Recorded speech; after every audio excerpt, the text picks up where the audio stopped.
Welcome in to DVD here on 102.5 The Game. Cranking up another show on this Wednesday. Willie Donick, Derek Mason here with you. David James behind the glass.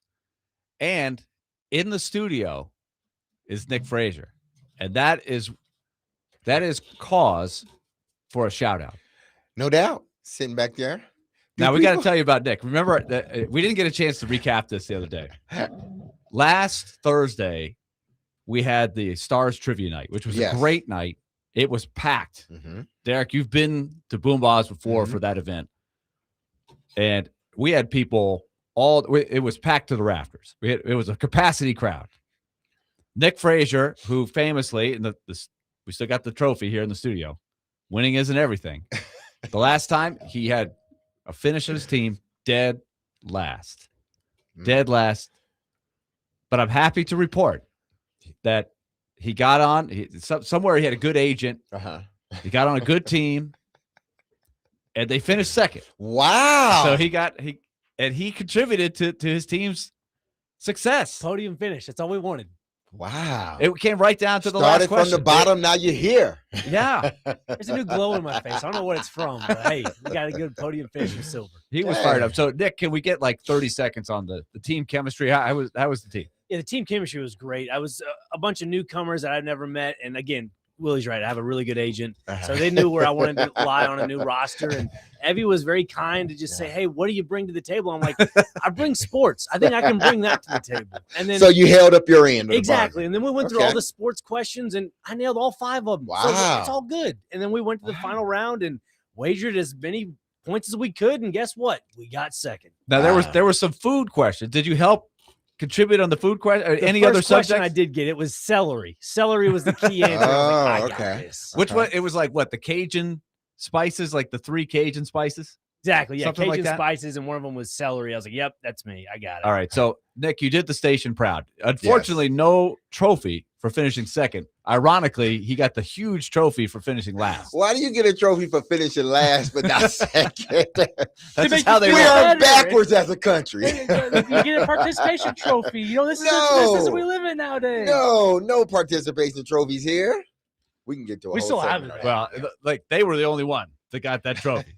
Believe me, it wasn't everybody got a trophy. It was just whoever finished dead last. Isn't that even worse? Like, yeah, kind of.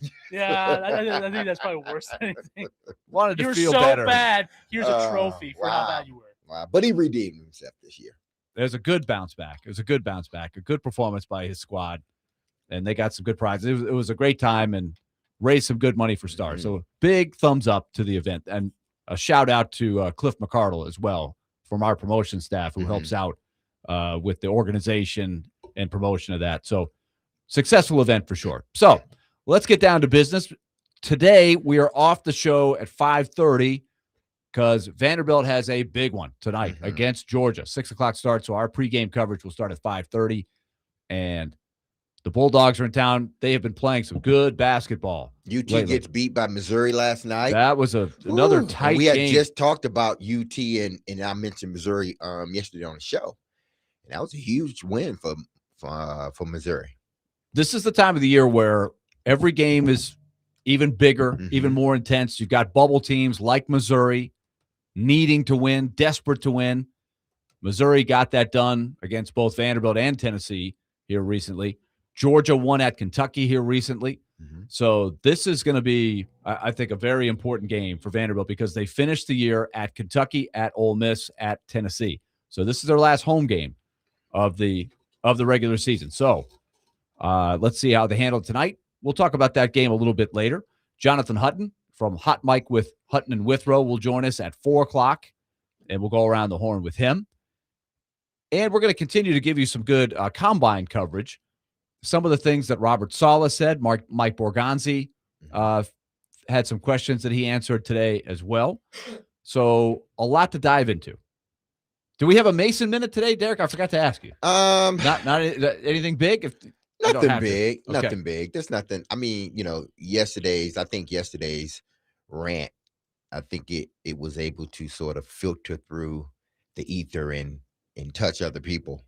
So much so I saw, Flavor Flav on television again. Well, he had not television, but he did his little Instagram thing. And not only is he inviting the women's hockey team, which is great in itself, he's inviting all the medal winners, like for one night party in Vegas. I'm like, man, all right. So my words may have touched some other people in ways that we don't even. It's like the butterfly effect, man. The ripples are being felt all around the globe. Absolutely. So that was, I got that. That was enough for the week right there. Solid. That was enough. Not to say I won't have anything tomorrow, but today, okay, I'm chill. The Predators are back in action tomorrow night against the Blackhawks. So we will be at Bridgestone Arena tomorrow as they get back to it. Critical time of the year as they get the final third of the season or so will be played, and 5 games until the trade deadline. So a lot to dive into tomorrow with that. In the meantime, let's go through some stuff that Robert Saleh had to say, because he did a long press conference. We played you some clips of his conversation with Rich Eisen. The questions in the press conference were a little more specific, and so we thought we would give some insight on a few things that came up that we thought would be important to look at. So let's start with his defense and a couple of guys that I think are good swing. I would categorize them as swing players. Mm-hmm. If he can get more out of these two guys, I think that would mean a lot for the Titans. They both happen to be second-round picks that, in a perfect world, would be difference makers on the defense. So the first one is Femi Oladejo. Mm-hmm. The second one is T'Vondre Sweat. He was asked about each of these guys and how they fit with the skill set that they're looking for with the Robert Saleh defense, which is different than the Denard Wilson defense, right? Yes. They're making some adjustments here. So where do they fit? Logical questions. So let's play you what Robert Saleh had to say about these guys. Say like a second player like that fits into the scheme, how he fits into the scheme, kind of using that to carve the path in free agency. Yeah, with a young man like Femi, it wasn't that he was just being evaluated by 3-4 teams. We evaluated him as a 4-3 defensive end whose hand was in the ground. And, for him, he's got all the talent in the world. He's got length. He's got speed. He's got pass rush ability. He plays with violence. He's a good football player.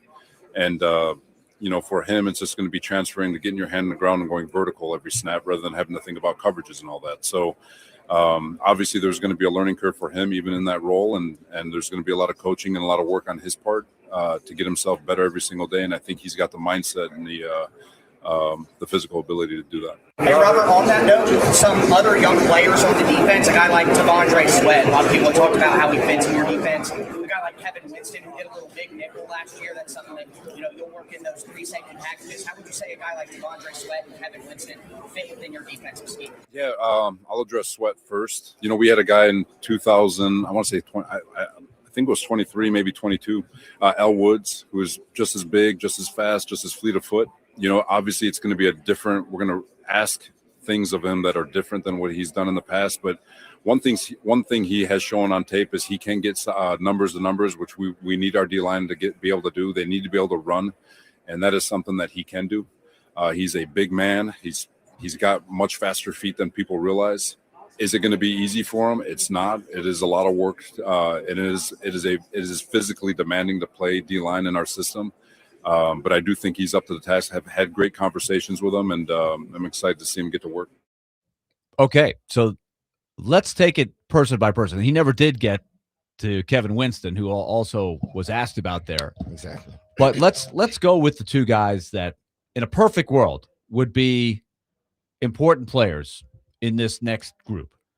So what did you think of what he said about Oladejo? The thing that jumped out to me is it sounds like his role might be a little simpler, and that's line up, put your hand in the ground, and get after the quarterback. Yeah, and this is what, I was wondering, because everybody's, and we're talking about the draft in particular, but everyone's assuming the Titans are going to take a rush in. They're assuming, and I understand why, based on the production or lack of production that they had on across the defensive line. I could understand why. But again, I go back to look at Saleh's defenses. Look at all his defenses, at least with the Jets and San Francisco. They never had, at least not to my knowledge, they never had a 15, 20 sack guy. Well, he did. Well, Bosa. What was Bosa? Bosa was it Bosa or Watt? Which one was in San Francisco? Bosa. Yeah. So Bosa Nick was Bosa. Yeah, Nick Bosa. Bosa was the closest person to that, having him. But he didn't need a bunch of, I got to have two studs on both sides, or I got to have that one stud in order for my defense to continue to, play at a level. Because when Bosa was out, that defense still played at a high level. So he didn't need necessarily, it's a luxury to have a guy like that, but his defense doesn't need that 15, 20 sack guy. And that made me think, well, what about Femi? This is a guy that this team, and now come to find out, other teams were scouting him as a guy to put his hands in the dirt. And who was one of those people? Robert Saleh in his defense. So they looked at him as a potential guy they could put his hand in the dirt and rush the passer. That's all you need to do. So now he comes here, depending on how they rated him or ranked him in accordance to the draft. This is a guy that if anybody, I think he would be able to get the most out of Femi. That's why, to me, it's just not a foregone conclusion that the Titans will pick a rush in, because the more and more we're starting to hear, guys are going to start slipping down the draft. We know how this is, but once, it's a rush in. David Bailey going second. Now it's Caleb Downs. What is it going to be next week? And what's it going to be in a month after everybody's doing their interviews and live workouts and pro days? There's a lot of stuff that is going to shake out. So with Sweat, it occurred to me, like this was my theory, and just trying to read between the lines of what he's saying. Mm-hmm. He basically said, look, we think that Sweat could be really good, but I heard 2 or 3 references to it's demanding physically. Mm-hmm. You got to work hard.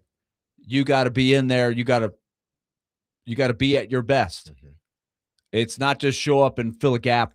Right. He mentioned you got to cover the sideline. You got to get from end to end. It's demanding. So the signal to me was, if you work, if you dedicate yourself, you'll be in the plans. But if you don't, you're not going to be effective in this defense. Did you sense that at all? And that's the way it should be. They said it when they came in. Saleh said it. Listen, I'm giving, it was either Saleh or it was one of the coordinators or the head coach. It wasn't Fossil. I'm giving everybody a clean slate. The minute we walk in the building, I will start to form my opinion based on that day. When we meet each other, then I will start to form my opinion of who you are as a player. T'Vondre Sweat, the last couple of years, I mean, he plays really good his rookie year, I thought. I think he exceeded expectations, because people are thinking, oh, this guy is not going to be able to play as much because he's a big guy. He ended up playing the most across the defensive line, I think, other than Jeffrey Simmons. So you have him, and he does well. Now he comes in his second year. He has injuries. He's not as productive. And maybe because of the injuries, at times it looked like he wasn't playing full speed. Well, now he gets a clean slate. Now he gets to show that ability that he had that first year, sideline to sideline. He's not injured. He's going into the offseason pretty relatively healthy, at least no surgeries at least. And he made it his business, and so did Jeffrey, that he's going to work out with Jeff this offseason. So we think Jeffrey Simmons is going to be the guy that really benefits out of this. And Jeff is going to be Jeff. There's not much of a higher ceiling. I mean, it's just a matter of him staying healthy. Staying healthy. He stays healthy, he's out there, he's going to be productive. Exactly. But T'Vondre Sweat, and it's another guy I'll talk about later, but T'Vondre Sweat, if he plays the way he did his rookie year, this defensive line will be dominant under Robert Salas. But like he said, you got to be willing And you're saying to do the hard things. Even if they don't take the pick at 4 as with an edge rusher, you think they can still be really good? I think they can still be really that's good. What they have to weigh. We'll play you a clip too from Mina Kimes where they kick this around too about what. I think this is a central question. If they stay at 4, because the other option is, of course, slide down a couple of slots. But do you take the edge rusher that will maybe be the best player and help Robert Saleh with his defense, or are you more leaning towards I got to help my quarterback directly with a wide receiver? This is probably going to be a lingering question that they're trying to sort through every day. Absolutely, and that's why it's going to be imperative for them to figure out, one, what they have in Femi. Logan, I'm sorry, Jalen Harrell is another guy. Jalen Harrell that Teron mentioned earlier this week that I'm not saying I'd forgotten about, but he came on toward the latter part of the season. His rookie year, he seemed to flash in training camp. He was getting attention, and then when we watch, he's a 7th round pick. He's a little undersized, and you were thinking, well, maybe they hyped him up a little too much. He's not doing much. And then I didn't notice him a whole lot this year. But he did start to play well in some of the latter weeks. I think Teron said he had 4 sacks in the last half of the season, something like that. So what does he look like in the new? These are all, when we talk about the Predators constantly, what are we talking about? Are these young guys going to pop? How many? We know a lot of them won't. Like odds tell you, not every guy you draft is going to turn into a great player, a good player. Yeah. But you need a certain amount of them to grow into a role. And so you mentioned Zach LaRue yesterday. I'm curious about him myself. He's a 1st-round pick. He's only 22. What's he going to be in the next couple of years? Can they count on him in the next few years? That's an inexpensive, homegrown guy. Can he do what Luke Evangelista is doing this year, where he takes a next step? Or do they level off like a Phil Tomasino and you move on from him, right? Sometimes that happens, even with high picks. It's happened with the Titans many times. So Oladejo, Harrell, T. Sweat, huge swing guys. If 2 of those 3 guys take a big step, I mean, that's less free agent money. You got to go out and try to find another guy from the outside to fill a hole. It opens up. You can use draft picks on other guys. Like, these are all important questions. They are. But I also look at this defense from last year, and I know some of the faces will change, but Denard Wilson was able to maximize whatever he had out there, and they held on each game until they couldn't because of injuries. Some of those same guys are coming back with some additions, and I just think under Saleh, just like I thought at the beginning of the season under Denard Wilson, that this defense, based upon its scheme and based on what they're asking of them, and it's no nonsense, that this defense, if anything else, they're going to be disciplined. And discipline, to me, equals a really good defense. That is, these are themes that we're going to be hitting. When we come back, we'll have more from Robert Saleh. We'll hit on some of the things he said about Cam Ward. And I really took note of what he said with this. We'll take your phones and questions as well. 615-737-1025, our phone and text line, driven by WilsonCountyHyundai.com. We're going to give away more Predators Red Wings tickets today as well. So be listening for your chance. We'll do that during the 4 o'clock hour. We will have a chance for you to win some Predators Red Wings tickets. That is a 1 o'clock game on Monday. So take note of that. You got to get your plan. Maybe you work at night. That's perfect for you. If you got lunchtime, you might be an extended lunch you might have to take to get to the game. But it's going to be a good game in Smashville. We're just getting cranked up here on DVD. This is 102.5 The Game.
DVD continuing on later today. Vanderbilt men's basketball. They're hosting the Georgia Bulldogs at Memorial Gym. A 6 p.m. tip-off. Pregame show at 5:30 right here on 102.5 The Game. Coverage presented by Gary Force Acura. My man Tim Thompson, Kevin Ingram are on the call. Big game. Can you get the vibe? D-Base, I'm going to Memorial tonight. Oh, you going to be there. I got to boy. see my guys Have tonight. Got to go. This is my last chance. It's Yeah. the last home game. And, of course, the season for the Preds kicks back up. You got to wear your jersey, man. You got to wear your jersey. You have to bring it out. Just one, the last time. You got to do it this year. I got to go straight to the court. I didn't bring it in the car. Dang it. If I had a little more time, you might have motivated me. You might have gotten me to do it. You can text someone. It's tempting. Maybe I can get somebody to go grab it. Oh, man. It's tempting. So we'll talk about that game a little bit later. We got a couple calls on our phone and text line driven by WilsonCountyHyundai.com. 615-737-1025. You can, of course, text us. We're having a combine conversation here as the Titans get their sights set on the offseason. It's coming up. There's a lot of things like, are they going to sign Chigakonkwo? Are they going to put the fifth-year option on Peter Skoronski? All of these things have been discussed. So let's go to James in Ashland City to get it going here. James, welcome to the show. Oh, thank you. I appreciate taking my phone call and enjoy the show in the afternoon. Typically on my commute from Ashland City to downtown Nashville to work. But I just want to ask you all, first of all, I want to say before I ask you the question, I know in the last 25 years or so, maybe not quite that long, but the running back position in the draft has been somewhat diminished in terms of taking somebody in the first round. I think, correct me if I'm wrong, but I think Derrick Henry was taken in the second round. Is that right? He was. Uh-huh. Okay.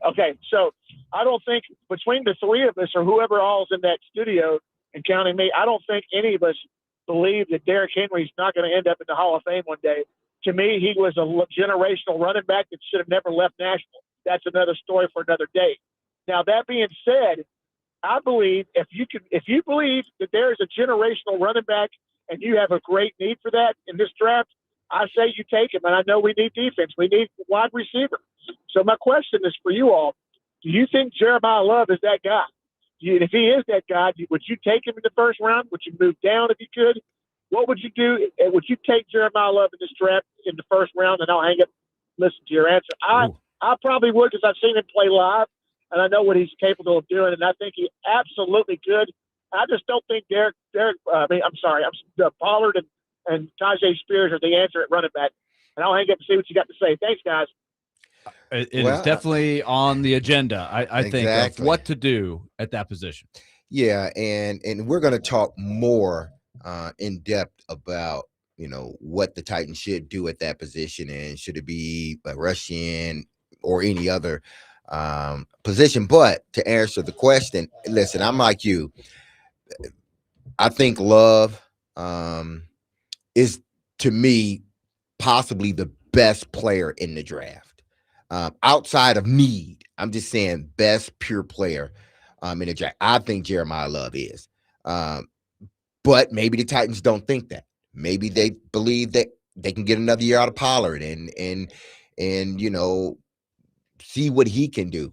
And Spears as well. So, but if you're asking me, the kid, to me, with his versatility and what he brings to the offense, to me, he's the number one player in the draft. That's outside of need. This is we're going to get into what Robert Saleh said about the running back position. Also, another option for Love might be, maybe in theory, if you could trade down a couple of spots, pick up an extra pick. If Love is sitting there at, let's just say it was 7 or 8 or 9, where you feel a little bit better about taking him there, and you got whatever extra stuff you get by trading down, maybe you could address the need that way. And then there's the whole thing about sometimes you can get a really good running back without using your first round pick on that guy. So there's a lot of options there. Yeah. Let's get to Mark in Nashville up next. We haven't heard from Mark this week, so let's check in and we'll see what Mark's doing. Mark, what's going on? Hey, how you doing? What's up, D-Mace? Well, y'all hadn't heard from me in a long time. Let's get that correct. A long time. What have you been doing? How you Did you take a What's early spring what's break going or on with you, something? Mark? Winter break? No, No, I'm good, man. Okay. No, man. I just been busy doing a lot of things. D-Mace, I'm always good, huh? You know I am. Yeah, I ain't forgot about y'all. Good. How you doing today? How you doing today, Mr. Met? Mr. Met's doing okay. It's Mr. hope Met. springs eternal. Pitchers and catchers are there. Everybody's 0-0. Everybody's undefeated. Oh, okay. Well, hey, man, y'all were talking about love. I think Kansas City going to be the one to get him. But, Willie, you know, D-Mace, I know y'all going to talk about this draft and stuff later, but I was thinking, man, if somebody wants Bailey or Bain at number 4 real bad, trade back. Trade back and get some extra picks and whatnot. I like Bain, but I think Bain's going to be good, but I think Messidor is going to be great, though, D-Mason. I really would take a look at him, man, especially to bring him in and give Femi Oladipo some competition. They do need some more on defense. And I think Sala was sending a message to Big Sweat. You better bring your butt in here and be in shape. So I'm going to put you to work, and you're going to have to show me what you got. I think that was a message he was sending to him. Hopefully he'll get in shape and do what he's got to do. But what about Arden Keto, Will? I hadn't heard you all talking about him. He hadn't been really productive. I mean, you're going to have to look for somebody to maybe come in and give him some competition, trade him or do something. But, I mean, the Titans have been saying they want to get more picks. So in order to get more picks, wouldn't you have to trade back in order to get those picks?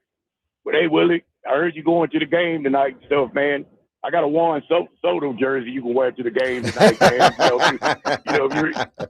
You can wear it, man, in your Mets baseball cap. But hey, man, have fun at the game tonight. All right. I ain't never forgot about y'all, man. But tell Adam he needs to answer that phone sometime when I call. Will do, Mark. All Good to hear from you, Mark. All right, y'all take care, man. You too. I think if I got this right, Arden Key is a free agent. Is that right? Believe he is, yeah. So I'm not sure he's going to be back at this point. I mean, Arden Key did play for Sala, while at San Fran, I believe. So they know each other. That was several years ago. Yeah, I think there's still some value in Arden Key. I really do. For the right price. Is he a starter? No. But I think there's still leadership there. I think there's still you can get something out of him, but if you're asking for him to do it every game, then no. He's a guy that he can be in the rotation. I think a rotation at the right price is ideal for him. So we'll see where that ends up being. Are the Titans in that mix at all? I'm not sure, but I haven't heard a lot of buzz on that. So I feel like they're looking for something younger, better, but time will tell. Now let's get to what Robert Saleh said about his quarterback today, because we know it's very early. He hasn't started throwing yet. They have their plans ready to go. He's been working with his personal quarterback coach, trainer. They've been in touch with him. But what Robert Saleh's comments had to do with were not about Cam Ward necessarily on the field. It's what he's seeing from the makeup of Cam Ward. And it falls in line with a lot we've already been told, but I continue to think this is worth emphasizing. Here's what the coach said. How do you assess the state of the AFC more about one thing I appreciate, he's in there every day. He's working out, but I don't think there's a day that he goes by without popping in, saying hello. I think he knows everybody in the building's name, which I think is impressive for a young quarterback, for a young man just in general. He's very personable. It is very important to him. That building is very, very, very important to him, and you can tell that he wants to lead it, and he's learning every single day what it takes to be a leader. And there's no doubt, I've said it before, a man who's built the way he is, who's wired the way he is, who works the way he does, it's very rare that those people don't find success. So we're excited to get to work with them. So that jumped out to me. Some people may not think that's a big deal, and you may already say, look, I've been hearing about this for Cam Ward, and don't tell me about all this stuff. Just let me see the results. But what he said at the end there, I think I've heard a lot of coaches say about a lot of people, and that is assuming that you have a reasonable amount of talent, right? And I think Cam Ward does. He may not be off the charts a freak like a first overall pick might be in some cases, but I continue to hear the same things over and over. he wants to be a leader. He wants to do well. He's in there every day. He's doing the little things like learning people's names. And those guys, I could hear it in Salah's voice. He said at the end, usually those guys are a pretty good bet to be successful on some level. And I can envision a lot of ways that could play out. Maybe they hit the jackpot and Cam Ward just becomes a great quarterback. But even if he doesn't become great, if he is a respected, good, solid quarterback, you might be disappointed and say, well, that's not what I want from the first overall pick. But that's so much better than so many quarterbacks that are picked in the first round. And if that's the difference, right, just working your way to get the maximum out of what you have, then I'll take that. I don't think people can say that anymore. Not based on what Cam Ward has done in one season. And when I say people can't say that anymore, I mean, the first overall number one guy at the quarterback position has to be generational. He has to be elite. Sam Darnold just won a Super Bowl. People don't consider him elite. Right. Baker Mayfield is playing really well in Tampa. People don't consider him elite. What I'm saying is, now just because you're picked number one as a quarterback, the assumption shouldn't be he's going to be an elite quarterback. Right. What you need is a franchise quarterback, a guy you can win with. He may not be better than Tom Brady. He may not be better than Peyton Manning. But at least he gives you an opportunity to be in the dance. And now what you have to do as an organization is surround him with good players. You look at San Francisco and their quarter, Brock Purdy.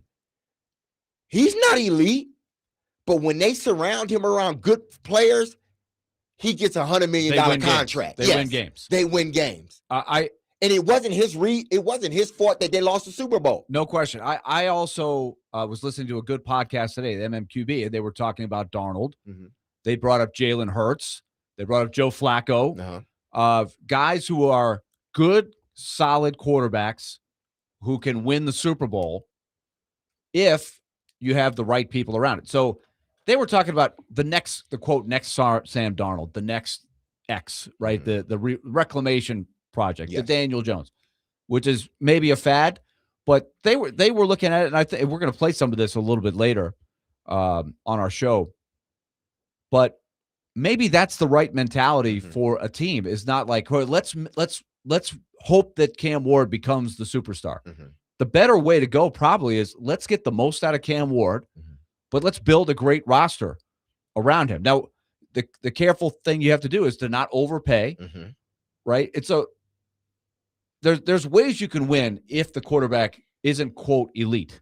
I think that's been your point all along, right? With Ward, he doesn't have to necessarily be a superstar. If he's a winner and you put the right people around him, that could be a really good formula for the team. There are more franchise quarterbacks in the league than there are elite quarterbacks in the league. Yes. Because to me, elite quarterbacks they're franchise, but they separate themselves from everybody else. Yeah. That's why I don't subscribe to, hey, you got to get this guy on offense for Cam Ward. I would try to build the roster as a whole and take the best players, right? Because a great defense helps your quarterback. So you want the best roster. I don't think you sacrifice the best player to get him an offensive player. Now, if the best player is an offensive player, then fine, take that guy. That's my thought on it. We're going to go back to the phones when we come back. We've got also a thought on the backup quarterback. Robert Saleh was asked his profile. What does an ideal backup quarterback look like? And then, as you might imagine, the follow-up question was about Mr. Levis. Where does he fit into this? We're going to talk about that in our next segment as well. We're talking Titans, Combine, the vision of the offseason. 615-737-1025. DVD continues after this.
Back here on DVD, 1025 The Game. Call us, text us, 615-737-1025, driven by Wilson County Hyundai.com.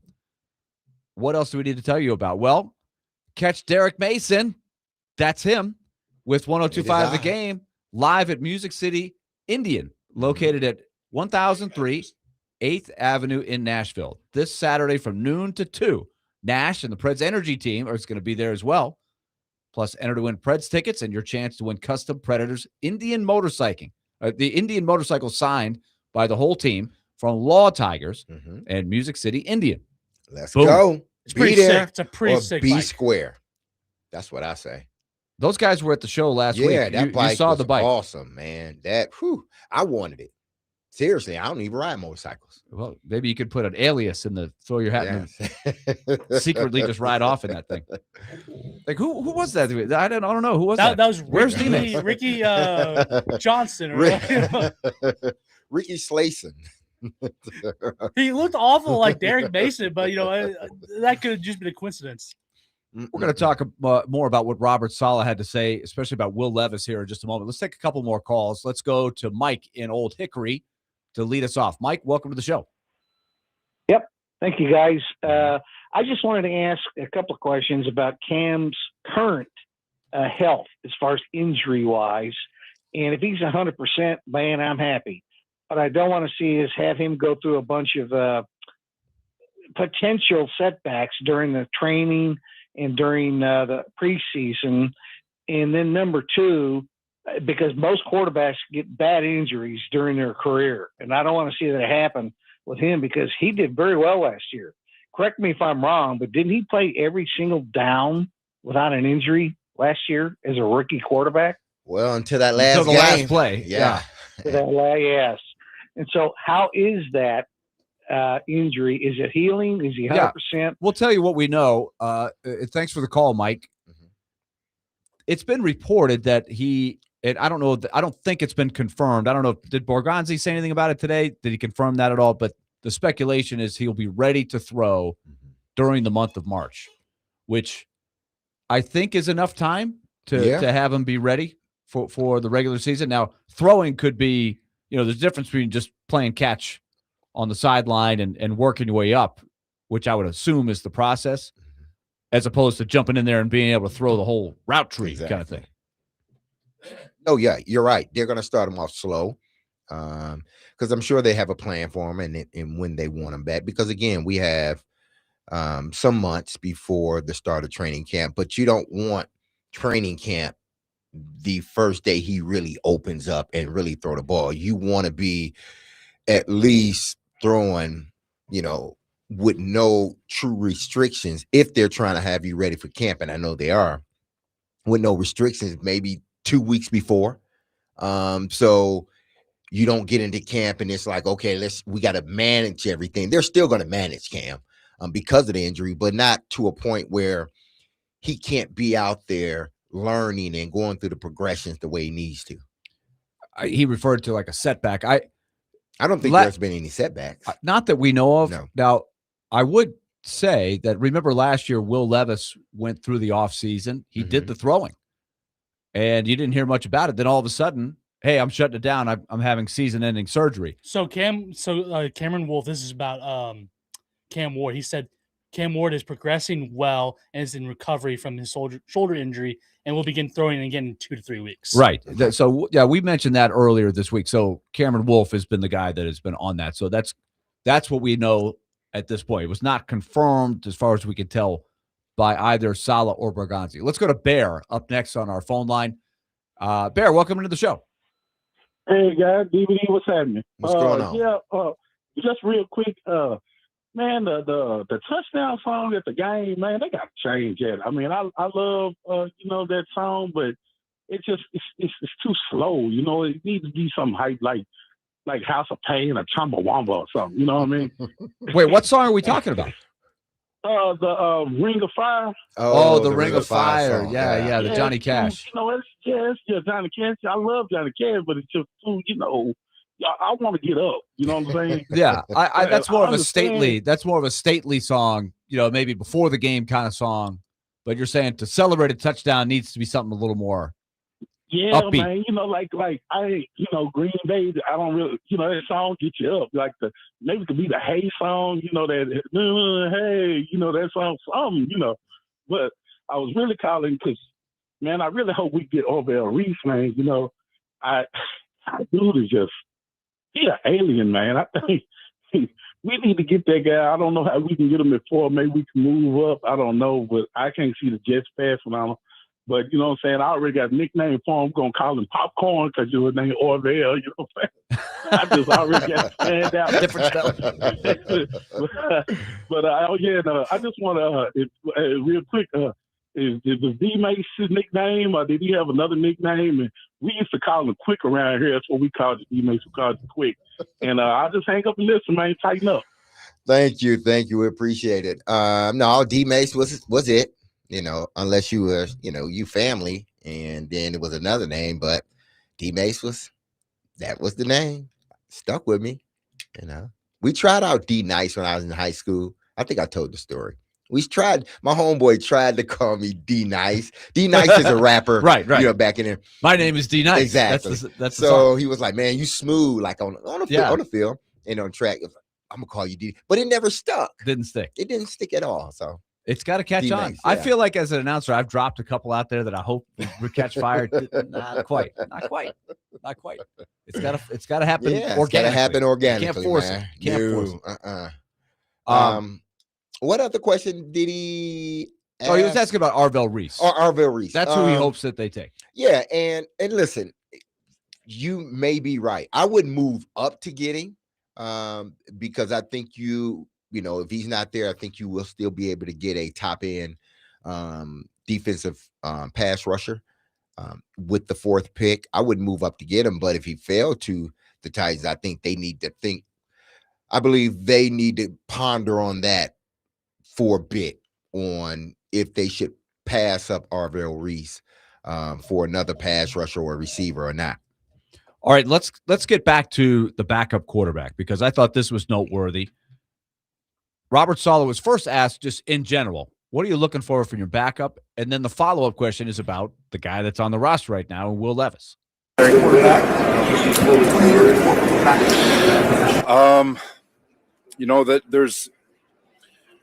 You're looking for a guy who can come in and win football games for you if something happens to the starter. A guy who's going to be a tremendous, who's going to support the starter, who's going to support his team, who's going to prepare like a starter. So you're really looking for another starter. So just met him, had a really good conversation with him the other day. My one exposure to him was back in 24. We played him in week 2. I do think he's got tremendous talent. He's got tremendous size, tremendous arm strength. Again, I'm looking forward to him. I'll tell you guys the same thing I told him. Just attack this offseason, have the best offseason of your life and compete your butt off and let's see what happens. But really looking forward to him being part of this football team. Okay. So D Mace, you heard his description and you heard his thoughts on Will Levis. Does it match? Can you see it? Yes, I can, because Will Levis has been a starting quarterback in this league. He has won games. We know that, his blunders were, things that were repeated on social media over and over again, became a meme. But he has played some good football. He has won some games. And he is a guy, I believe, that will compete. If he's here, he will compete. And if something happens to Cam for a game or two, I think he could come in and potentially win you football games. Strong arm, mobile. They wouldn't have to change the offense any with Will Levis, I believe, because I think some of the same things they do with Cam, they're going to be able to do with Will. So I think it's a good answer. Now, are you still in the camp if they should trade him? I still am, because from this standpoint, he wants an opportunity. And I know, listen, it ain't really about him. The team is going to decide if they feel they need to keep him, they're going to keep him. But I think he's going to compete. And if you've seen that, let's say they don't do it before the draft. Say they do it later on. He wants an opportunity to compete for a starting job. And no matter what, unless something happens to Cam Ward, he's not going to get that opportunity here. He's going to play behind Cam for this year if they keep him, and they'll probably try to find a suitor for him next year. I don't know how they can do that. I don't know if they can put a tag. They ain't gonna put a tag on him. It does. It's not. This would be his it's not fourth year, likely right? They would do that. Yeah, this is his fourth and final so year. So this is his final year. Yeah. So if the team is thinking we need us a backup quarterback that can come in and win us some games for just in case Cam is down, then I think they will keep Will Levis, because I think they would be familiar with him, the things he can do and can't. But if they're looking to go in another, I just think for Will, go to another team. You think it's so? If you're advising Will Levis, you would want him to see another team and get a fresh start. But yeah, because there are too many teams out there now that need quarterbacks. There's plenty. So he could be the Malik Willis of next year. Exactly. Malik Willis, a lot of people think will get a chance to start. Somebody will take a flyer on him and make him a starter. That could be Will Levis. So I would say to Levis, do a heck of a job this year as the backup. Maybe you get a chance to play 3 games, 4 games, and you make a good impression like Willis did. And then people start talking about you as, hey, just needs a fresh start. He's older. He's maturing. He could be in that reclamation project area, and that's only good for the Titans. But as you mentioned, they could trade him now where a team could say, I'll take him for a year, I'll take a look, and then we'll decide if we're going to sign him to the next contract, as opposed to if the Titans keep him, they may just have to let him walk in free agency and not get anything for him. So if the offer is good, then I think you have to consider if somebody's willing to give you a 4th or a 3rd, then you got to listen to that. But I wouldn't give him away like they did Malik Willis. No. I wouldn't give him away for a 6th or a 7th round pick. Maybe a 5th, high 5th, but it definitely a 4th. Because again, like you said, Willie, he goes out there and say he has to play 3 games, and he does well in those 3 games. You're not going to tag him. You're not going to tag him. No. Why are you going to tag him? Because then you got to pay him $37 million. No, you're not going to tag him. So now he gets to leave. You'd have to sign him to another contract. Exactly, which they're not going to do, I don't believe. Unless it's clear that he's a backup. If he's clearly a backup, then maybe you sign him to a backup contract and say, okay, we got our backup for the next 3 years. How does he take to that role? You heard Saleh say, I need a guy that's going to support our starter. I think Can he will. take to that? Yeah, I think if he will does, then support him. maybe that's your guy if he's content. But he will have the option of jumping into a wide open free agency situation. And like you said, there's always 8 or 10 teams on a given year that are probably looking for somebody. All right, when we come back, we'll get to the next issue for the Titans, and that is what to do at number 4. What are the options? We have a good conversation from ESPN we're going to tell you about, or play for you, and then we're going to take our crack at it. So hour number 2 is coming up here on DVD. You're listening to 102.5 The Game.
Hour number 2 of DVD on 102.5 The Game.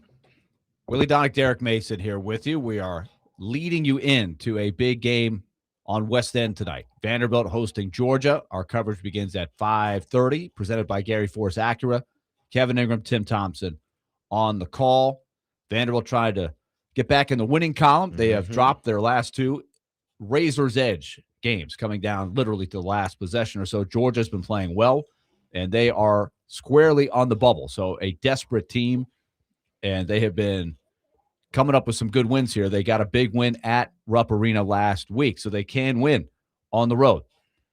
A lot to break down. We're going to talk a little hoops later. We are also going to talk, we'll sprinkle in a little Predators as we get the table set for tomorrow's game against the Blackhawks. But we are going through some key notable things that were coming out on the combine here as we get to know the top prospects. What are the options for the Titans? What are we hearing from Mike Borgonzi and Robert Saleh? Here's a discussion that we had, that we listened to with Mina Kimes.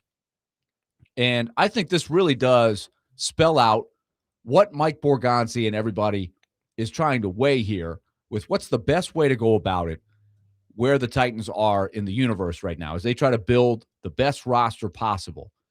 Last year, we spent a lot of time. Do you trade the first pick? We know what happened there. They elected not to. They took Cam Ward. So what about trading down at number 4? Listen to this conversation, and then we're going to break it down. We'll give you our thoughts. If you have thoughts on what to do at number 4, if you like the trade down option, let us know. 615-737-1025. We've got already a couple people on there that I'm going to read here in a moment, but jump in, call or text. Our phone line driven by WilsonCountyHyundai.com, 615-737-1025. Here's Mina Kimes talking about the number 4 pick. You're picking at 4. You need to help your young quarterback. He was in hell last year. Where they're picking does align well with the top pass rusher. So I think they have like an interesting conundrum, and I think it's really, really pivotal for them to get this right. And I think it's going to be really hard to tell Robert Saleh not to take a defensive player, especially when it lines up perfectly. And a lot makes sense for them, which is kind of nice. They are a prime trade back team. Yeah. If they want to go offense, which I think they need to address, they absolutely need weapons. And how I always look at how you want to build around a quarterback is first get him a center. And Lloyd Cushenberry's pretty fine. He's been banged up. He hasn't been worth the contract, I don't think. But he's above board. With that is that, okay, we have a center. We have an okay offensive line, I would say. But really, when I'm watching that, it's just that Cam Ward's throwing to 3 guys that were picked on day 3. I think all round 4, actually. They need to address it. But at pick 4, it's a little too rich for me for some of the weapons. Here's how I think this dream scenario works out. Let me put you on this because I'm in it. a total agreement with you on the trade down. This is a 3-edge draft, really. 3 top edges. But of course, I'm speaking about David Bailey, Arvell Reese, and Ruben Bay Jr. So you're picking at 4, which means you got an automatic shot at one of them. And there's a good chance Arizona and New York take the other 2, but I think that's fine. You're still in the top 3. I think the dream for Tennessee would be Washington or New Orleans at 7 or 8 to try to jump to get one of those 3, because those are 2 teams that very much so need edge. You're still in Carnell Tate territory. Pick up some draft capital in the process. You also add a veteran receiver in free agency who pair it, maybe like, I don't know, a Romeo Dobbs, a Juwan Jennings, whatever. Then you can go into the season having really helped your young quarterback. Now, the hard part there is you are passing up on one of the top edges. Your defense is going to be bad. It is. I think you need to understand that. Yeah. You just gotta eat that. Just after watching Caleb in particular, man, I'm just like so convicted in helping a young quarterback in year 2. Okay, so there's the discussion. I think we are going to be having this discussion dozens of times between now and the time they actually make this decision. You agree? Oh, absolutely. It's going to go back and forth. Just like sort of kind of how the draft does. You know, one minute you think this guy's going number 1, then another guy sort of circumvents what you're thinking. It's just like, oh, this guy's going to be, then this guy slides from 10 to 2. It's like, man, this is all, as Stephen A. say, fluid. It is. Okay, this whole thing is fluid. What they don't cover there is what you would be giving me to move down. They theorized that, okay, whoever the edge rusher is on the board who's still remaining at 4. And this, you won't know this until you're on the clock. But as it unfolds, right? Let's just say it's Bain. Bain's there. And you like Bain, but you're not totally committed. Maybe your theory is the arms are important. And Robert Saleh did acknowledge that arm length is important in his interview. He did say it. So let's say you've got some calls of people that are like, we want Bain. Bain's our guy. So moving down 3-4 spots, as Mina Kimes was talking about, I want to know, what do I get for that? Do I get a third? Do I get an extra? Do I get a second? Is it a high second? Is it a low second? I don't think you're going to get an extra first for that. Or is it maybe you get next year's first? I don't know. If I'm moving down that many spots, like what would you need to do? I don't know offhand what other, trades have been when you're talking about the top 4 or 5 teams trading out of that spot and saying moving down 3 or 4 spots. But I'm sure it's a hefty package if you want me to move down 4 or 5 spots in the first round. So you're going to have to give me something, maybe a first round next year, second round, somewhere in that ballpark. In addition to obviously swapping spots. And you may have to give me something this year as well as swapping spots. You may have to give me a second round pick this year. But I look at it, and this sort of made me thinking, and it got me to thinking back to when we were talking about Jeremiah Love and Carnell Tate. Yes. Those guys and the probability of the Titans drafting those guys. And the more and more I think about it, when they talk about these things that, Robert Saleh wants in an individual or rush in, and that, the draft, especially once you go through the combine, then pro day, this thing is fluid. So some guys may end up falling. Some guys may end up rising.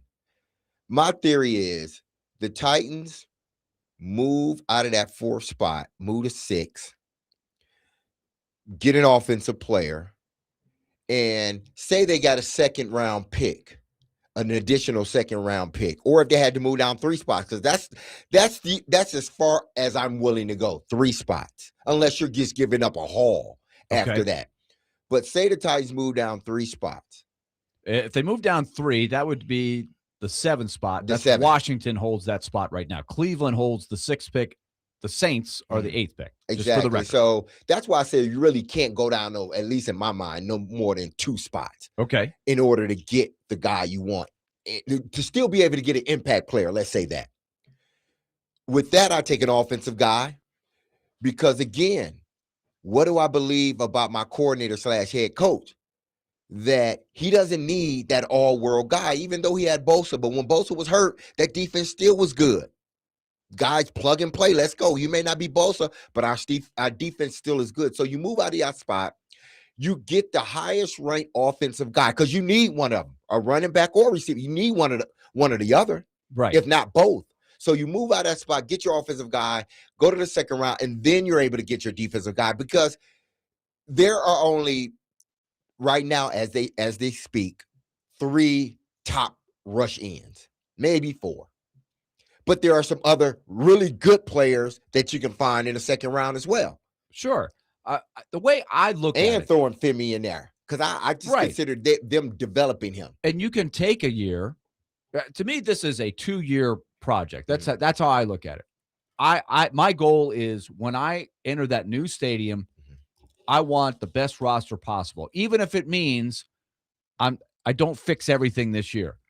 I think the mistake sometimes that teams make is they say, well, how do I help my quarterback right now?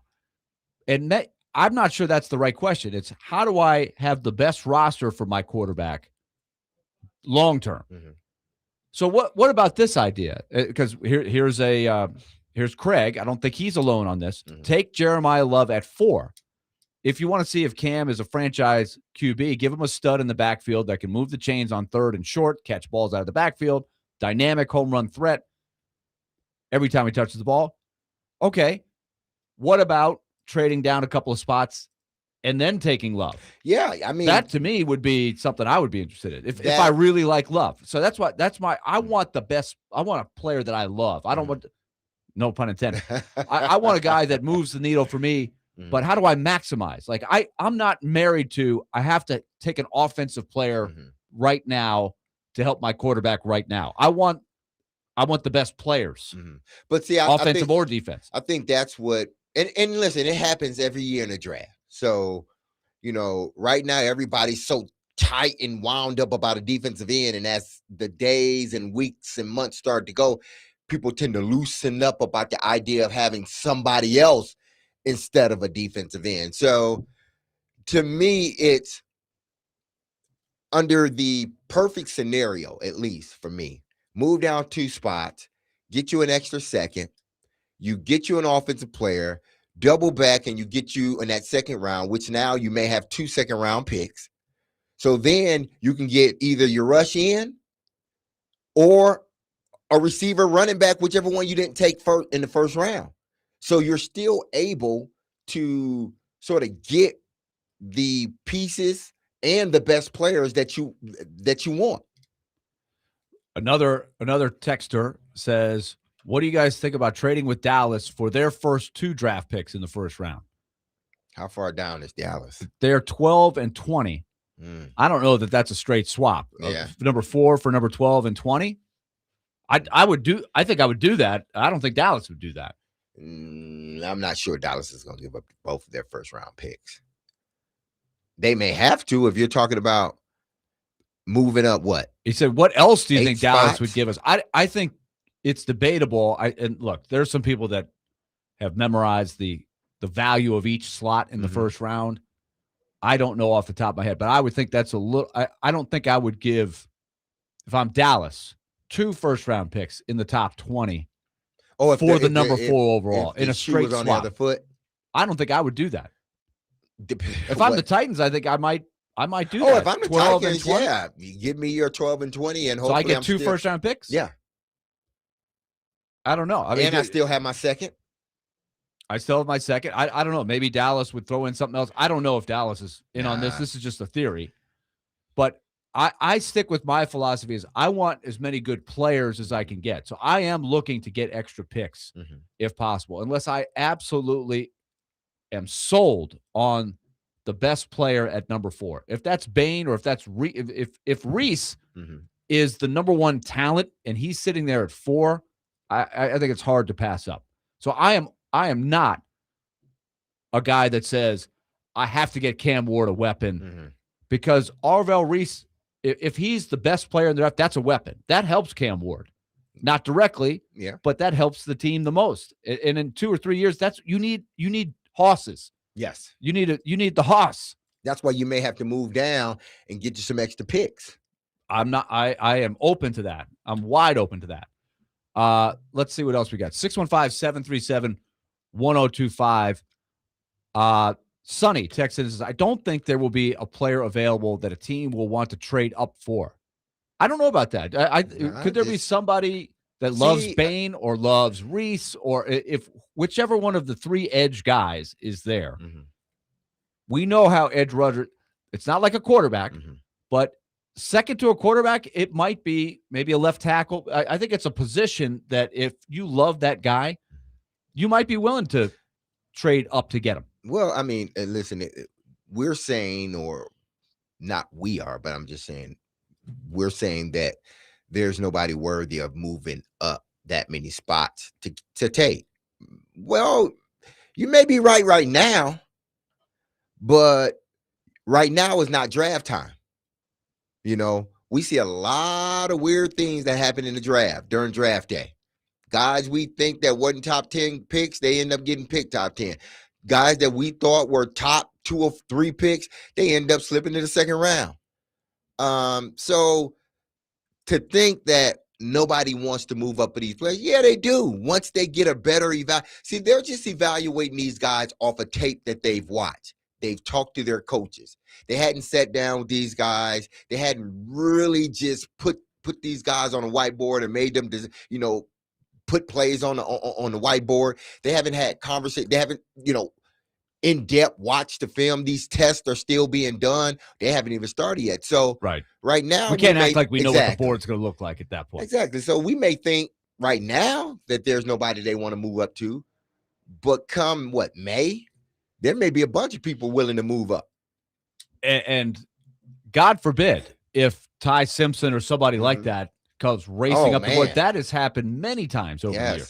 A guy has an unbelievable combine, an unbelievable set of workouts and interviews, and like, wow, we need a quarterback. I'm hoping that would be great for the Titans. Absolutely. I'm hoping he blows up. Yeah, I'm hoping let's become big Ty Simpson fans. I hope he just kills the interviews. I hope he kills the combine. Go Ty. Come on, man. Because the better you the do, shorts and just throwing the ball. We want that.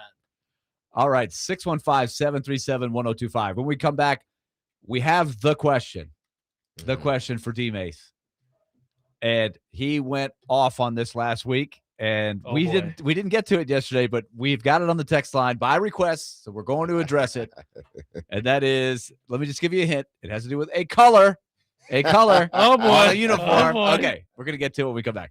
And by the way, later in this hour, Predators Red Wings tickets, and we will give you a chance to win. That will be at about 4:45 today. So make sure you listen, because we're going to give you your shot to win tickets Monday at 1 o'clock. 615-737-1025. You're listening to DVD.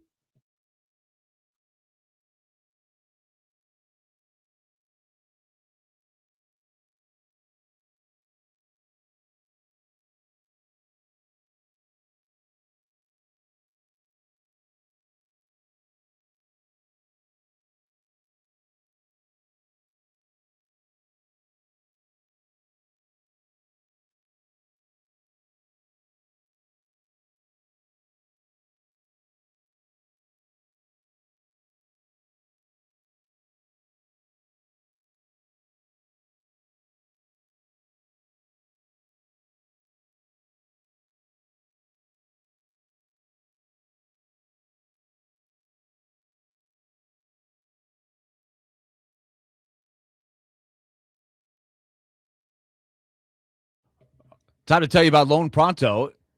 If high interest credit cards and other loans are really sucking the life out of your finances, let Loan Pronto tap the equity in your home. You can get cash out that you need so you can pay it off, and you're going to be on better financial ground, especially if you've got some high interest loans that are just killing your monthly budget. Let's give you the example of Lucy and John. They called Loan Pronto recently. They needed about $160,000 to address those high interest loans that we've been talking about. In days, they had that money. They kept their 3% mortgage intact, didn't need an appraisal. And with the cash, they wiped out their credit card bills. They wiped out a car loan, and they saved $2,000 a month in net. This is what Loan Pronto could do for you with their rapid equity loan program. They can get you $100,000, $200,000, even more, depending on what you need. So pay off those credit cards, slash your monthly payments, get your life back. Interest rates are at 3-year lows. So call Loan Pronto, 615-499-5780, or go to loanpronto.com. That's 615-499-5780 or loanpronto.com. Equal housing lender, NMLS 1661781. Visit nmlsconsumeraccess.org.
Now, do you remember this, D-Mace, when they played this?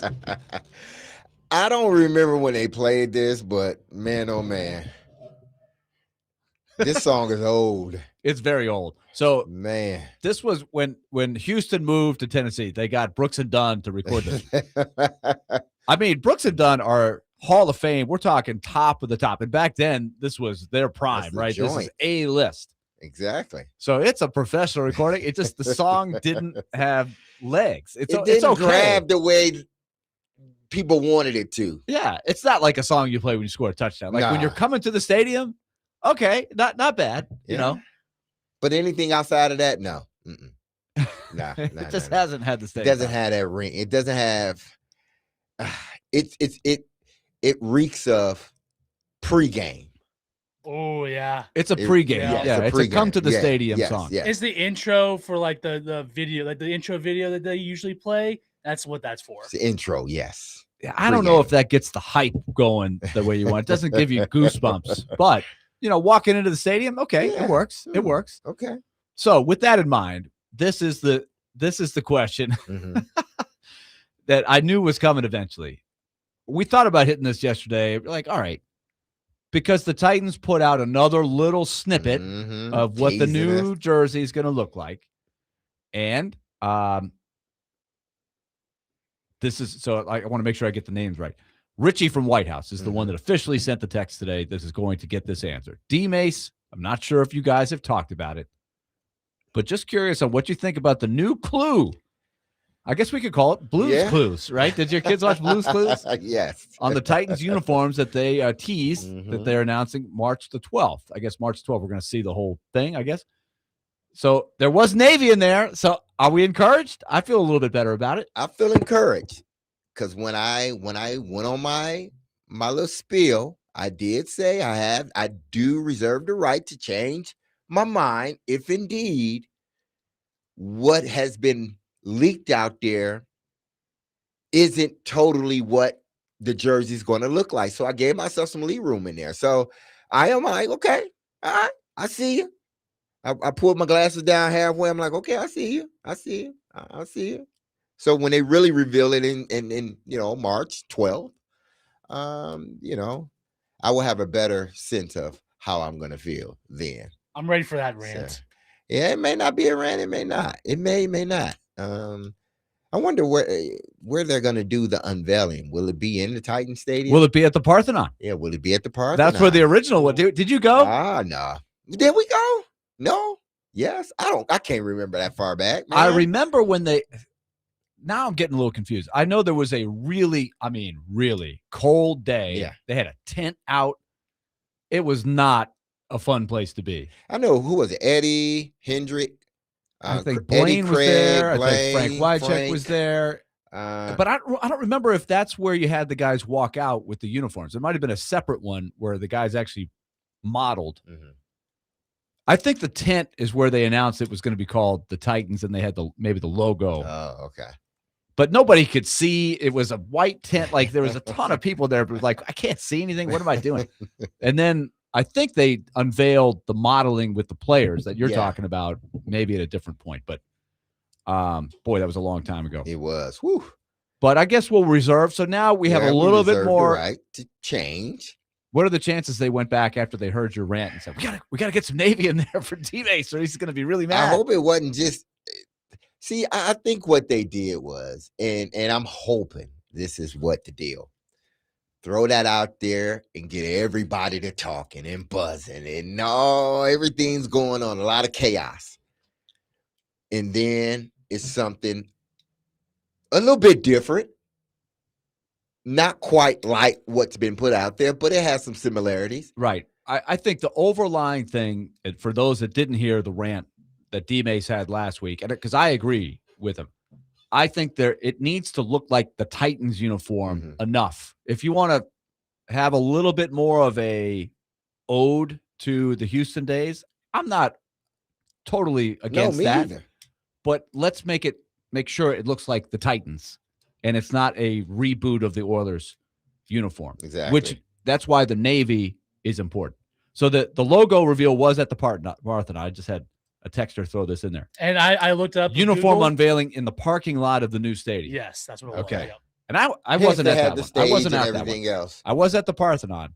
If I could flip it, I would have flipped it because it was freezing at the Parthenon.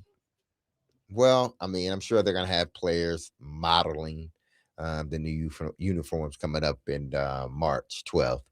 I just want to invite. That's all. So I just want to invite. So I'm putting it out there right now. Would you Miss model Amy, the new please. uniform if you approve? No, I wouldn't, because I'm not. I mean, I think I'm in good shape. I think I look okay, but it's for them. That's what they're gonna wear. You know, I'm not. I don't have to wear it every Sunday or Monday or Thursday. You want to be like Jerry Rice or Dan Marino whenever they put on their old jerseys. I'm not for a trying to do video unless game? you know go put me in a commercial and we can do it that way. But no, man, people were like, man, put a actual receiver that's on the team now in that jersey, and I think it would be disrespectful to the guys that are on the team now. Okay, we have a little bit of news that just came down in the last couple of minutes. Ooh. The Titans have parted ways with a couple of veterans. Xavier Woods, which I guess I'm not super surprised at, Nah. but here's the one that is a little interesting. Center Lloyd Cushenberry Oh wow. has been released. A failed physical designation. This is according to Jimmy Wyatt on the Titans website. So Cushenberry, 2 years, big free agent. This is again a cautionary tale about bang for your buck when you go down the road. He was the best center on the market. He got injured. I mean, I He think did. a lot But of see, his this is what injury. this is, you usually are more prone to injury as when you you're a get little bit later. older. Yeah. 23 games over 2 seasons. Levine did a good job. I said Levine. Corey Levin came in and did a good job at center. So maybe after they've watched the tape and evaluated players, they thought enough of Corey Levin to say we can part ways with Cushenberry, not necessarily because of his play, but because of the injuries. So we played you that clip from Mina Kimes. They were talking about Lloyd Cushenberry being, a solid guy. I guess Levin now. I'm guessing he's the guy until he's not. I guess. Well, I'm not sure what. I mean, he did a good job coming in last year and filling in for Cushenberry. I thought. But remember, he should have started the season and let Cushenberry sort of rehab and come back fully healthy. But they chose to go with Cushenberry to start the season, even though Corey Levin played really well in the preseason. I'm not even sure Levin is under contract. I'm looking for him on the spot rack. They might have to go back and say, Corey, remember we told you we weren't really interested? Now we are. So Cushenberry was so dead cap money, according to Spot Rack, and this is I assume this comes into play now. We're talking $9 million of dead money. Ooh. Well, I guess they feel they can absorb it this year. So I'm not sure. His cap hit was going to be 12.5 about. So they save some money, but they've got some dead money in there with Cushenberry. He's only 29. Yeah, it's not. I guess the health stuff is a lot more extensive than we knew. At that position, that Achilles, it was an Achilles, right? He had the Achilles at the end of his first season. Exactly. Which and then spent the whole offseason last summer getting back. And then remember, it was a slow process. He was ready on opening day, but it was a slow start. Corey the whole Levin line wasn't great. Corey Levin should have been a starter. And I'm going to believe this year will be better than what he was last year, simply for the fact he's 2 years removed from that Achilles injury. And that's, injuries on your lower extremities, your knees, your Achilles, especially for bigger players. I mean, they come back, but they're not the same player until that next following season. It happened to Taylor Lewan. I've seen it happen to guys across the board where coming back, they still were not themselves. Were they well enough to play? Yes. But it wasn't until that next following year that they start to be more of the players that they were prior to the injury. I'm still trying to find out if I can get what the status of Corey Levin is. Otherwise, you're now in the market for another center. I think they're in the market because it says he signed a 1-year deal with the Titans in 2025. Right. Yeah, That's so what I that was just a thought. one-year deal. Remember, they actually took him. Didn't they have him for like a day on the practice squad and brought him back? There was like a little bit of bait and switch. I think they kind of released stuff him at the end of training camp last year. Yeah, they released him and then they brought brought him him back. back on the practice squad and then put him on the active roster. So he is a UFA. So he is, and he only made, how about this, $1.2 million last year. So I'm very curious what this means for him, or do they How have old other is guys Levin? that do? 32. Oh, he'll be 32. And for the listen, season. he's a solid player. Maybe they don't think he'll be good 32 in enough to training camp. play. Maybe they don't think he's good enough to be an every down center.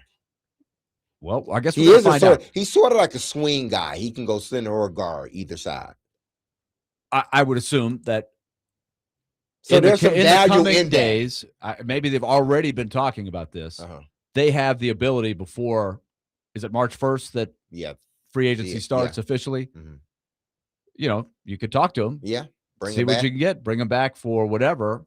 Or he might say, you know what, I might get a better deal if I just hit the market. He may end up being a starter somewhere else. Maybe. So I guess that's fairly surprising with Cushenberry. I did not see that was coming because it's not like they didn't have any cap space. So they must be very concerned about his health being able to stay on the field and play well. Well, they say for $12 million. He didn't pass the physical. So now does that affect the dead money? I don't know. If you failed the physical, I don't think so, right? Your contract's your contract. Yeah. Regardless if you failed the physical or not. Mm-hmm. All right. We'll ponder that during the break. Maybe we can gain some insights. We'll check around. Also, when we come back, we're going to give you a chance to win the Predators Red Wings tickets at our next segment. And then at 5 o'clock, we're going to get you ready for the Vanderbilt Georgia game. Big one tonight at Memorial Gym. Big one. The Commodores need to bounce back after a couple of really tough, hard-fought games that they came up a buck short in. All right, we're coming back with more of DVD next on 102.5 The Game.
DVD continues here on 102.5 The Game. We're reacting to some news that just came down. The Titans have cut their starting center from the last 2 years. Lloyd Cushenberry failed physical. So on the text line, we've had people asking about Corey Levin, who is a free agent. He is basically a career backup who's going to be 32. He's actually older than Cushenberry. So I don't know what's going to happen with Cushenberry here as he tries to continue. I'm guessing he's not going to hang it up. I mean, he did. I'm sure he's not. But they're moving on. So we had a texter ask about Jackson Slater, who is a player that was drafted last year in the 5th round. Mm-hmm. He is listed as a guard. Maybe his eyes have perked up with this. He did play in some games last year. I don't know.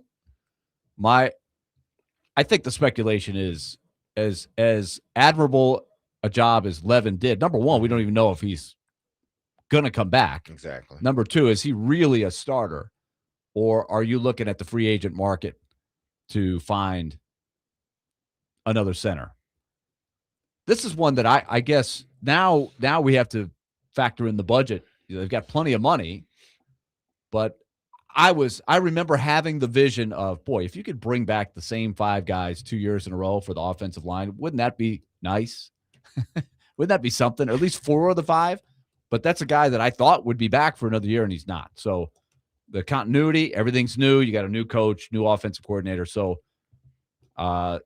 we'll see. They also hit today on, and maybe you have this, David, if you could pull up, do we have the Mike Borgonzi being asked about the 5th-year option? Skoronski is one. He's going to be back next year. We know he's a big part of it. But do they actually have a guy that they're going to sign to a second contract? It's been a while since they've had a lot of their draft picks. A lot of them just have not been worthy of the second contract. But Skoronski appears to be. But, of course, when you draft a guy in the 1st round, you have the option of extending the 4-year contract to a 5th year. So this is what Mike Borgonzi had to say along those lines.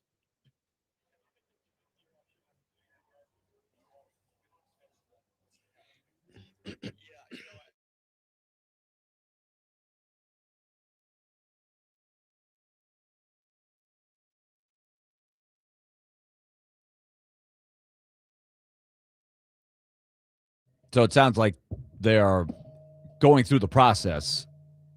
Maybe you just tear up. You get the extension the way you want it, and you don't have to worry about the 5th year. So they know that Peter Skoronski is a part of the plans here. So the offensive line for the Titans in flux. Yeah, it is. And I think it's going to be imperative for them to sign, to extend Peter Skoronski, because you're not in a position to get rid of good players. No, it's going to get done. It's just a matter of how it gets done. But I'm saying to sign, they should get on it and sign him to a long-term contract right now. I know they can put the tag on him, or I know they can do whatever, but they need to sign him to a long-term contract this season, I believe. So you wouldn't wait. You would just go ahead and I wouldn't wait, because the longer you wait, then other players start to come up also in that rookie class or the class right after. And his stock class. could go up. He could become more expensive. Absolutely. And then he becomes more expensive. And then you put yourself in a position where now it's a bidding war. So you redo his contract while he's still under contract, and you keep him here for hopefully the duration of his career. You let one guy get away on the offensive line years ago, Jack Conklin, and you hadn't really been able to replace that. Now, I remember a Titans team that was a pretty good Titans team, 1999. They went to the Super Bowl, and they had a rookie center. Remember Kevin Long? Yes. He jumped right in there, and I think he was drafted, in the 6th or the 7th round? Did the job. It was a late round, yeah. Did a heck of a job for our team. Maybe it's a little easier to find a center than in the draft than it is, a tackle. Is that something to consider with one of the picks? I don't know. Maybe it's 2 or 3 guys competing for that spot, but it's an important spot. I think it's very important. That's like the extension of you know, in the quarterback is the spine to the skull. They're connected like that. And the better they are connected, I think the better your offensive line is.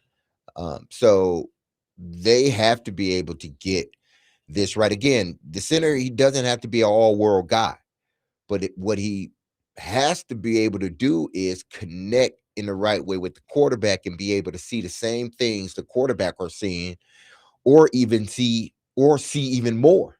So that is going to be critical for them to find them a young center, a center that can grow with your quarterback. And when I mean young, it doesn't have to be a rookie. What I'm saying, maybe this is his third or fourth year in the league, and his team didn't want to sign him, or but you got to get that guy or a veteran guy, and you draft a guy that can kind of, that you can develop into being a really good center. Okay, let's do this. We've been promising a chance for you to win Predators tickets against the Red Wings on Monday. So let's do that right now. We've got a little trivia for you. Got to earn it. If you're a Predators fan, you're going to know the answer to this question. What year did the Predators eliminate the Red Wings from the playoffs?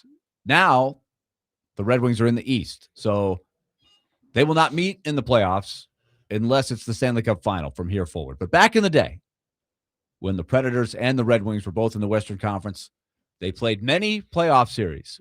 The Predators beat them the last time they faced them in the playoffs. What year was that? 615-737-1025. You get that right, you're going to the Predators-Red Wings game on Monday at 1 o'clock at Bridgestone Arena. 615-737-1025. A tidbit or two from the Predators practice today. Remember, Barry Trotz revealed on our show yesterday that both UC Saros and Eric Halla were having trouble getting back to Nashville. They did finally get back last night, but it was late. They didn't get back last year. They got back last night. And so I think smartly, they told them not to come to practice today. Just rest today. Get your body acclimated. And it does bring up an interesting question. Mm-hmm. When they come to the rink tomorrow morning at morning skate, do you play them? Like, do you, especially UC Saros? Is it better to give him an extra day, play him in Dallas on Saturday, and let Eustace on play? It's a huge game. It's a tone-setting game. Ooh, that's a tricky one, right? Because remember, they're adjusting their body clocks back, coming back from Europe. That's not easy to do. No, it's not. But the problem is, like you said, that every game moving forward are critical games. Yep. And can you afford do you trust Annunen that much that you can put him in net and let UC get another day's rest? Mm-hmm. That will be a central question or a central thing that they will be watching, I'm sure, tomorrow at the morning skate. And they did practice today, so they may not even go through the full morning skate tomorrow. Mm-hmm. So we may not know the answer in the morning. But the Predators are, they've gotten back. So they have sent the number 3 goalie, Matt Murray, back down to Milwaukee because he was serving as the extra goalie at practice and maybe a little insurance if Saros was not able to at least back up. So he's there. He's ready to go. We shall see if he's in there. And we also will find out if Zach LaRue will be in the lineup tomorrow. I think, based on what Barry Trotz told us yesterday, that I think he's got a good chance of being in there. Halla is an interesting one because Halla is coming off a really good tournament. He's got the same issues, I'm sure, with the body clock, but playing center maybe a little bit different than playing goalie with the full workload there.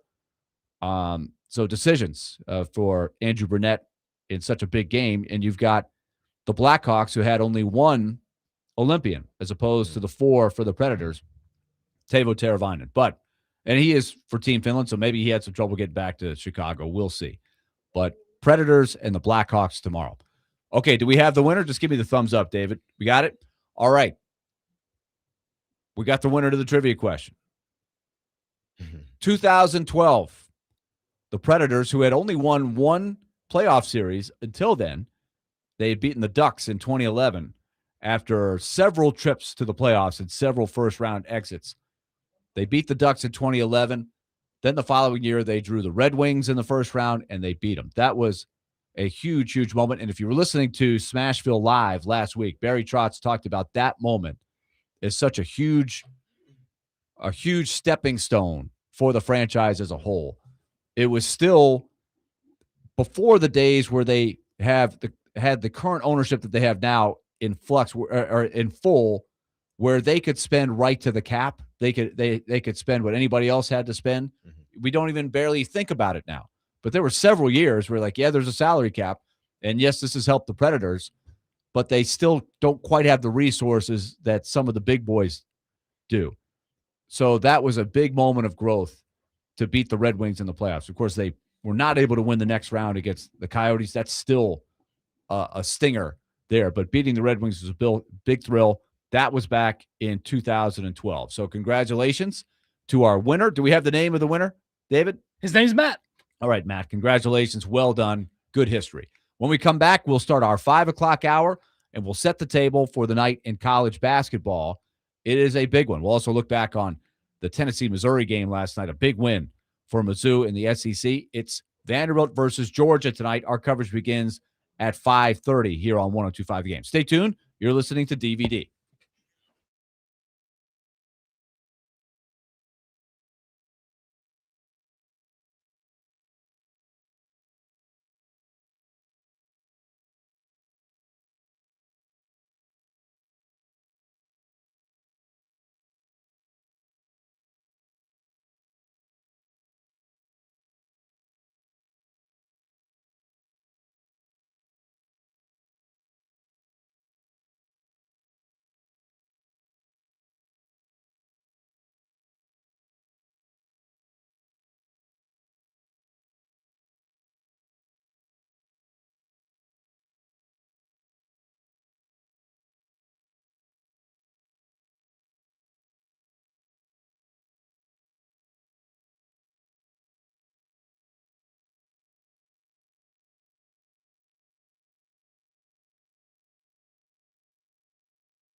DVD continues here for the 5 o'clock hour. Got a lot of stuff going on today. We just got the news that Lloyd Cushenberry has been cut by the Tennessee Titans, their center for the last 2 years, so they are now in the market for a new center. He failed the physical, so they are moving on from him. What does this mean? We are wrapping our arms around that. The Predators do have UC Saros and Eric Halla back. They were given the day off today, but they did safely make it back to Nashville. We'll find out about their status for playing tomorrow against the Blackhawks. Maybe we'll learn a little bit more at morning skate tomorrow. We will be at Bridgestone Arena for Preds Hawks. Tomorrow, our coverage begins at 6 o'clock here on 102.5 The Game. Tonight, the focus is on Memorial Gym. 5:30, our coverage begins here. Kevin Ingram, Tim Thompson will be on the call. And Vanderbilt is trying to get back in the win column. They have lost the last 2 games in razor's edge fashion. Georgia has won their last 2.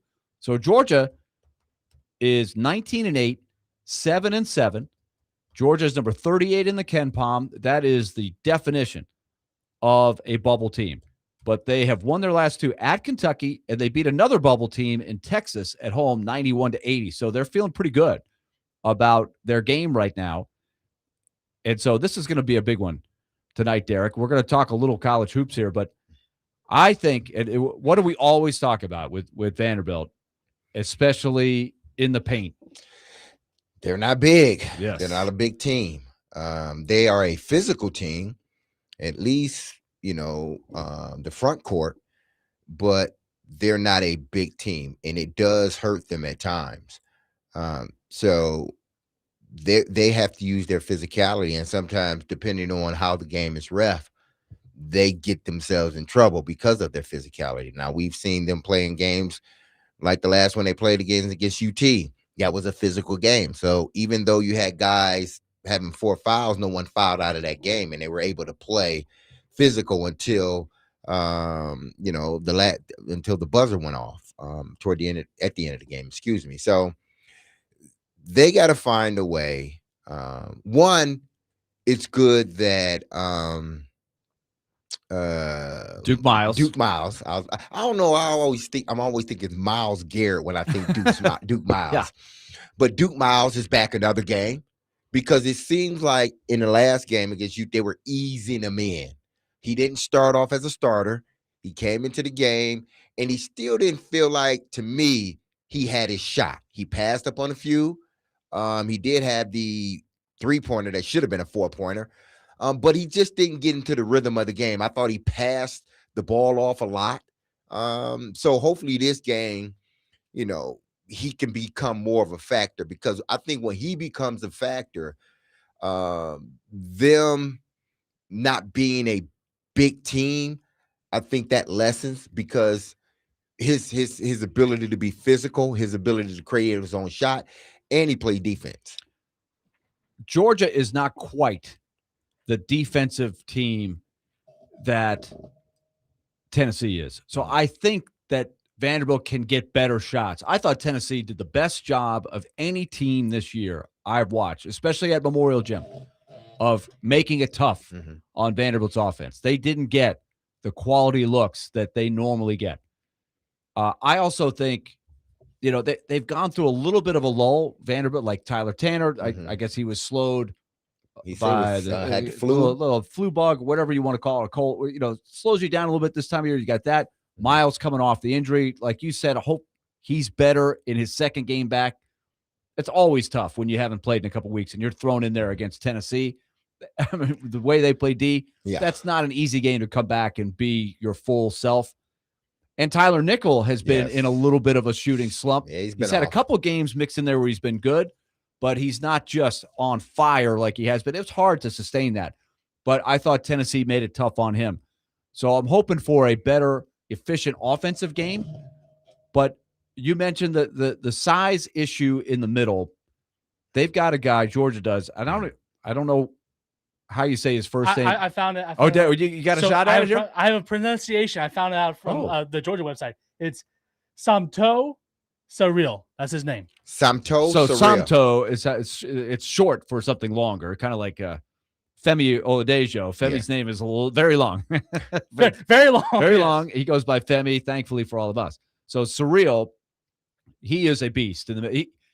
He's the kind of guy that Vanderbilt has trouble matching. He's not a great player, but he is a force in the middle. He could get 7-8 offensive rebounds on his own. And for Vanderbilt, a team that can be hurt on the offensive glass, I think tonight is a big night of battling for every rebound. They've got to limit that. They've also got, Georgia does, a couple of really talented guys like Jake Wilkins, Dominique Wilkins' son. He is talented. He's only a freshman. Georgia is not a great outside shooting team as a whole. They are 244th in the KenPom in three-point shooting percentage. But if you watch their game against Kentucky, they hit some big ones. They hit some huge threes at key times. So they've got athleticism. They can get to the rack. They've got talent. So I'm really curious to see how this one goes down. But I think foul trouble in the paint is and offensive rebounds, that's huge. And can Vanderbilt be more efficient offensively than they have been the last couple of games now that they've got Miles back in there? I think those are big. Yeah, I think that. But I think they're going to have to continue to get contributions from their bench. Bing has to, and he's been doing well, especially from the defensive side of the ball, or the court, excuse me. He's done a really good job at being that versatile defender for them. Now, can he, as we're sort of entering into SEC tournament play and then March Madness, he's going to have to be a guy he's going to have to be a knockdown guy off the bench because they're going to leave him open. Because I envision it this way, and I think Georgia may try to do this tonight. They're going to put an enormous pressure on Tyler Tanner. Yep. And make it difficult for him because they feel if they can make it difficult for Tanner, it throws off the rhythm. It may not be as much because Duke Miles is back and he can be one of the ball handlers, but they're going to try to take Tyler Tanner out of the game. Those other guys and those guys off the bench have to contribute this game and moving forward. And not to say that they hadn't, but as you get closer and closer to tournament play, these guys are going to, either he's going to have to not be able to go far on his bench, or, these guys are have to step up and start knocking down shots on the guys off the bench. I mean, no doubt. Last night, a really big win for Missouri against Tennessee. It was a battle for 40 minutes. Tennessee came out of the gate.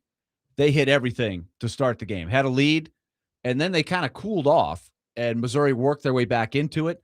Missouri, I thought the biggest thing since the last time I watched them which was last week in the middle of the week against Vanderbilt, where they got the big lead and then they almost panicked completely. They had the lead down the stretch last night. They did a much better job against the press. It wasn't for nearly as many possessions, but they took care of business handling the ball.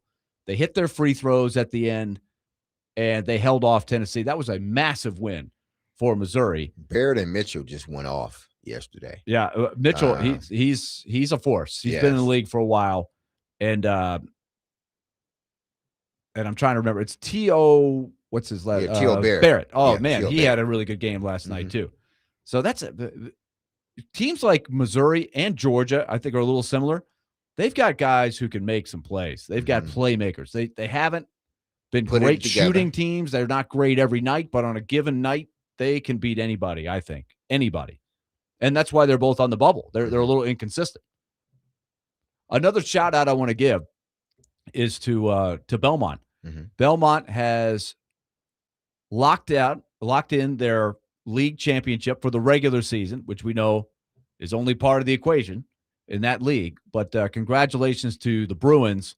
They are 25-4, and they are dominating the Missouri Valley. Now that is a great. It's the first time that they've won the league in the regular season. They used to perennially be in both the Atlantic Sun and the OVC right at the top of the standings most years. But that league is better resourced. It's got better teams. And so Belmont has grown the program even in the NIL, I was really concerned about Belmont's program when NIL and transfers went crazy because Belmont was the quintessential. We'll get you as a freshman. You're going to be good. You're exactly what we're looking for. We know what we're looking for. Then you become a sophomore, a junior, a senior. Like they had great continuity, class by class. Not anymore. And it just, you have to adapt. It's adapt or die. But they've done it. And this, who knows? I don't know if this is the greatest Belmont team ever, but they look really good to me. 25-4 in that league. I'm excited to see what happens for them. Now, they probably are going to have to win the conference tournament. They don't have huge non-conference wins. And so even though their record, only one team come because that's it. I think it's a one bid. Okay. Yeah, I think it's a one bid league. They're very likely, even though they could have 28, 29 wins on the bubble. Their Ken Pom is really good for that league. They've moved up to in the 50s. Let's see, where are they right now? They are 55. But I'm not hearing a whole lot of buzz on them getting at large if they slip up in the tournament. Maybe we'll have more discussion on that in the next week or so as we get closer. They got 2 regular season games left. 615-737-1025. We're counting down to the coverage officially starting for Vanderbilt, Georgia. On our text line, driven by WilsonCountyHyundai.com. Remember, 737-1025. Jump on in with your calls and texts if you want to talk about this or anything. If you want to talk Titans, we can do that too. The line is wide open right now. Texter says, maybe I'm not paying attention or done enough research, but why isn't Frankie Collins playing for Vanderbilt? I know he suffered an injury, but is he still out due to that? I mean, Duke Miles had a surgery and he's back. And we just talked wondering if about you had an update. Oh boy. We talked about this, last week? Yes. I don't know. I don't know. MIA. What did I say last week, though? I would just love for them to address it and say, look, he's coming back. We don't know when. He's still it's one of two things. He's either working his way back from injury, and we hope he'll be back soon, or he's not on the team anymore. Like this is a little bit like the Kansas situation with Patterson. Yes. Where by not addressing it, you're making it worse. You fuel speculation, right? So there's still this, hey, maybe Frankie Collins is trying to see if he could play next year. And like we talked about in light of the Aguilar situation, right? A lot of college athletes, and why wouldn't you? If you have a chance to have another kick at a very well-paying gig, playing another season of college basketball, why wouldn't you take a look at that? But I don't think it just doesn't. It's not a good thing for your team if every week you're like, "Is Frankie ready? Are we going to have Frankie? Are we not going to have Frankie?" I don't know internally what that's like every day. How many games has for the played? team? Not 9. Even 9 games. 9 games. Okay. So that seems like borderline whether you could get a medical red shirt. And for that's that. what I'm He's kinda already thinking. a senior. He's played a lot of college games. Is he is he a legitimate 4-year senior?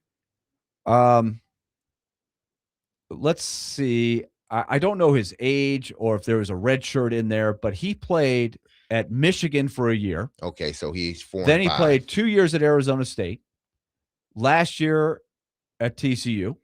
And then so he's for So he's already 24. Yeah, 24. so he's 20. Good grief. Yeah. So this has got to be it. Yeah, it's got to be mean, it. I don't. But you know how the NCAA is. Yeah. There's guys. So that's. I don't know.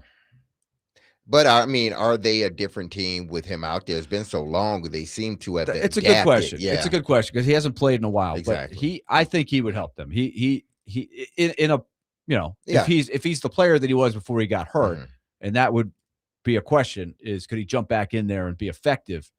And they've gone so far without him, like you said. They're used to playing without him now.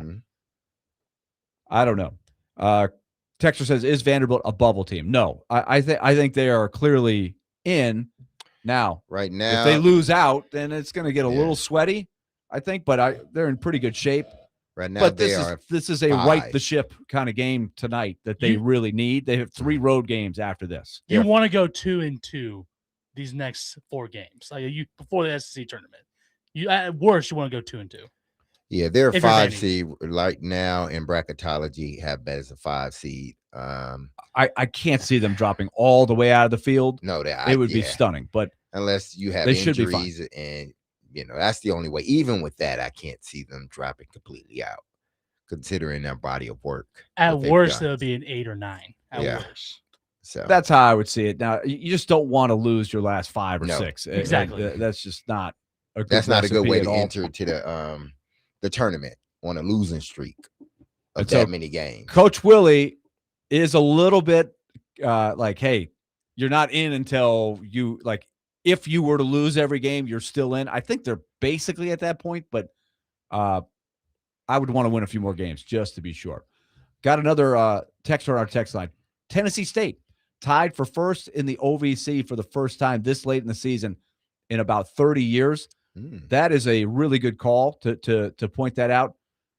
Nolan Smith, the head coach for Tennessee State, they're 19-9, 13-5 in the league, and they've got 2 games left, both on the road.